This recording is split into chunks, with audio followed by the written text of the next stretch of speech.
All right.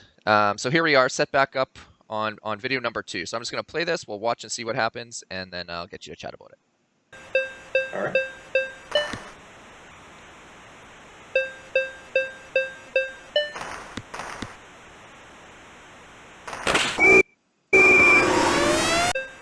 Okay. Now Okay, this so one, this this one I really liked. I mean, I labeled one of the videos my favorite. This wasn't my favorite, but it's definitely my second favorite. So just give me a brief walk down here and tell me when to pause.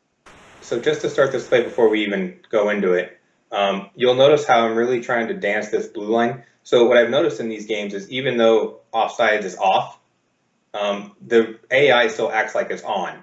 So if you go inside the blue line with the puck, your team will actually go into the zone and set up more appropriately for a cycle play like this. So Oh, it's really critical to try and keep the puck in the blue line if you can. If you come out with it, your players will actually retreat back towards you and you'll lose the position that you had previously. So that's kind of what I'm doing here is buying some space. Both the defenders are turned away from me when I have Blake, so I'm not so afraid of having a puck poked away from me or even giving up play on a body check. So I feel like I could dance a little bit here. So let's go ahead and play it while I dance around a little bit more. one quick question before we play. Yes. I've noticed in probably, I don't know, 6 of 10 of these goals, you really like to seem to bring the puck in with your defender. That's something that I've shied away from a little bit because I always want to make sure my D are ready to get back. But are you suggesting that taking your D and having them lug the puck in allows all of your forwards to get set up more properly?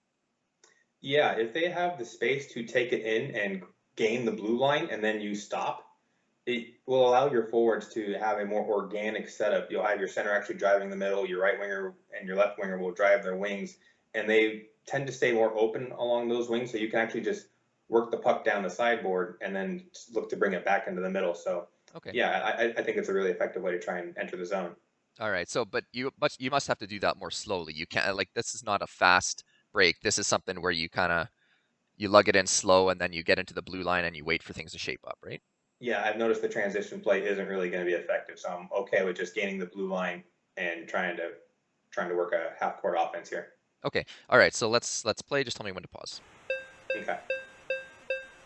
So Blake's just kind of dancing around again. Okay, pause it right here. So I had the quick pass to Robitaille, and then I noticed that he's kind of covered. He's got a couple guys on him, so I'm going to use my winger who has the actual space to work with to try and he doesn't have a premium scoring shot here, so I'm not going to do an automatic one timer because a lot of people they might do a one timer because it's open and you're close to the net, but this isn't a really good spot to do it. So let's go ahead and play it a little bit more and watch how the defense reacts to this pass.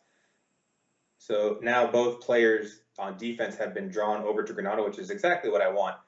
You're doing a good job covering Robitaille in the center with your center rifle. So this isn't a good chance to really try and pass the puck here. So I'm going to try and create a little bit more space and wait it out a little bit longer. So let's go ahead and Yeah, and that's really what amazed me about this goal was that exactly what you said. Like, I mean, it's 2-on-3.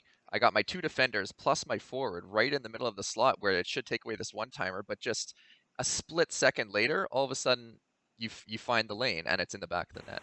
well, I know I have a little bit of space because if we can roll it back right there, perfect. So you see how the defender closest to me is actually faced towards the end wall. He Yeah. can't really play defense on me. The other guy, I think that Suter, he's actually behind McInnes, so he can't really attack me either. So I know I have a little bit of space to pull away and try and buy a little real estate. So that's what I did. I kind of turned away, curled back in, and then go ahead and play it. Yeah. And then as soon as you see this opening here, you know that you've got that shot and it the net wide open.